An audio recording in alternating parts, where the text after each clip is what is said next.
Praise the Lord. സ്നേഹമുള്ളവരെ, ദൈവത്തിൻ്റെ സംരക്ഷണം അനുഭവവേദ്യമാകുന്ന ഒരു ദൃശ്യം ഇന്ന് നമ്മൾ ധ്യാന വിഷയമാക്കുകയാണ്. കൂടിളക്കുകയും പൊളിക്കുകയും ചെയ്യുന്ന ദൈവം. നിയമാവർത്തന പുസ്തകം 32-ാമത്തെ അധ്യായം 11-ാമത്തെ വാക്യം നമുക്കാദ്യമേ വായിക്കാം.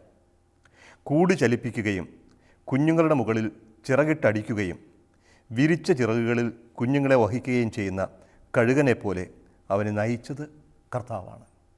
ഉയർന്ന മലമുകളിൽ ഏറ്റവും ഉയരമുള്ള മരങ്ങളിലാണ് കഴുകൻ കൂട് കെട്ടുക. കൂട് കെട്ടാനായി ആദ്യമേ വലിയ കമ്പുകളെടുക്കും, അതിനു മുകളിൽ ചുള്ളിക്കമ്പുകളെടുക്കും, പിന്നീട് വൈക്കോലും ചെറിയ നാരുകളും കൊണ്ട് മനോഹരമായ കൂടുണ്ടാക്കും.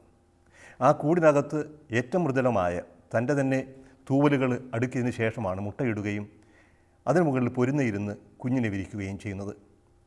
ആ കുഞ്ഞുങ്ങൾക്ക് തൂവലുകൾ മുളച്ച് ചിറകിട്ടടിക്കാൻ പ്രായമായി, പറക്കാൻ പ്രായമായി എന്ന് തോന്നുമ്പോൾ ആ തള്ളക്കഴുകൻ കൂടിന് മുകളിൽ പറന്നു കാണിക്കും. പലതവണ ചിറകിട്ടടിക്കും, പക്ഷേ കുഞ്ഞ് അനങ്ങുകയില്ല. പിന്നെ ആ കുഞ്ഞിനെ പറക്കാൻ പഠിപ്പിക്കാനുള്ള നിർബന്ധമായി. കൂടിട്ടിളക്കും, പക്ഷേ കൂടിൽ അള്ളിപ്പിടിച്ചിരിക്കും കുഞ്ഞ്. അവസാനമായി കൂടിൻ്റെ ഓരോ കമ്പുകളും കഴുകൻ തന്നെ വലിച്ചു പറിക്കും. അവസാനം അവശേഷിക്കുന്ന ഈ ചില്ലക്കമ്പിൽ അള്ളിപ്പിടിച്ചിരിക്കുന്ന കുഞ്ഞിനെ കഴുകൻ തന്നെ തള്ളി താഴേക്കിടും. കല്ലുപോലെ താഴേക്ക് വീഴുന്ന കുഞ്ഞിൻ്റെ താഴെ ഊളിയിട്ട് പറന്നെത്തുന്ന കഴുകൻ ചിറക് വിരിച്ച് ആ ചിറകിൽ കുഞ്ഞിനെ താങ്ങി മുകളിൽ കൊണ്ടുവന്ന് മരത്തിൻ്റെ ചില്ലയിലിരുത്തും. വീണ്ടും ഇതുതന്നെ ആവർത്തിക്കും. പലതവണ ആവർത്തിച്ച് കഴിയുമ്പോൾ കുഞ്ഞിക്കഴുകൻ തൻ്റെ കുഞ്ഞിച്ചിറക് വിരിക്കാനും ചിറകിട്ടടിക്കാനും പഠിക്കും. സാവകാശം പറക്കും, അങ്ങനെ സ്വാതന്ത്ര്യമുണ്ടാകും. ഇത് ഒരു പരിശീലനമാണ്. ഈ ഒരു ചിത്രമാണ് ദൈവം ഇവിടെ എടുത്തു കാണിക്കുക. താഴേക്ക് വീഴുന്ന കഴുകൻ അറിയില്ല അതിൻ്റെ പിന്നിൽ, അതിൻ്റെ അടിയിൽ ചിറക് വിരിച്ച് നിൽക്കുന്ന തള്ളയുണ്ടെന്ന്. അപകടങ്ങളിൽ പെടുമ്പോൾ ഇങ്ങനെയാണ് പലപ്പോഴും സംഭവിക്കുക. ഈ ഒരു പരിശീലനമില്ലാതെ ആരും ശക്തി ആർജിക്കുകയില്ല. ചിറക് വീശാതെ ചിറകിന് ബലമുണ്ടാവില്ല, നടക്കാതെ കാലിന് ബലമുണ്ടാവില്ല. ബലപ്പെടുത്താൻ വേണ്ടി ദൈവം തന്നെ നൽകുന്ന പരീക്ഷണങ്ങളാണിത്. ഒരു പത്രവാർത്ത വായിക്കുകയുണ്ടായി. എണീറ്റ് നടക്കാനോ നിൽക്കാൻ പോലും കഴിയാത്ത വിധത്തിൽ ശരീരഭാരം കൊണ്ട് തളർന്നു പോയൊരു ചെറുപ്പക്കാരൻ കട്ടിലിൽ കിടന്നുകൊണ്ട് തന്നെ വിവാഹം കഴിച്ചു അത്രേ. അയാളുടെ ഭാരം 500 കിലോയിൽ കൂടുതലുണ്ടായിരുന്നുവെന്നാണ് പത്രക്കാർ പറയുന്നത്. ഭാരം കൂടുന്നത് വ്യായാമമില്ലാത്തത് കൊണ്ടാവും. ഇങ്ങനെ വ്യായാമമില്ലാത്തവൻ ദുർബലനായിത്തീരുന്നു, മനസ്സിനും ശരീരത്തിനും.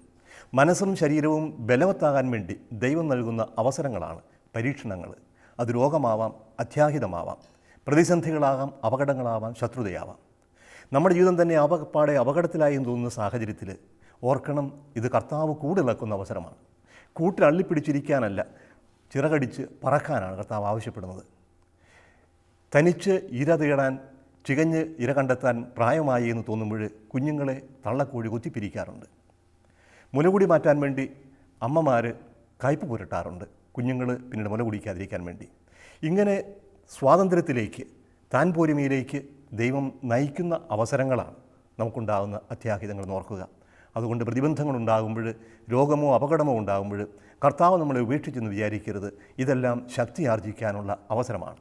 കൂടിളക്കുന്ന കർത്താവിൻ്റെ പ്രവർത്തനങ്ങൾ തിരിച്ചറിഞ്ഞ് അവനിൽ, അവൻ്റെ ശക്തിയിൽ, സംരക്ഷണയിൽ ആശ്രയിക്കാനും ആശ്രയിച്ചുകൊണ്ട് പറക്കാനും നടക്കാനും നമുക്ക് പഠിക്കാം.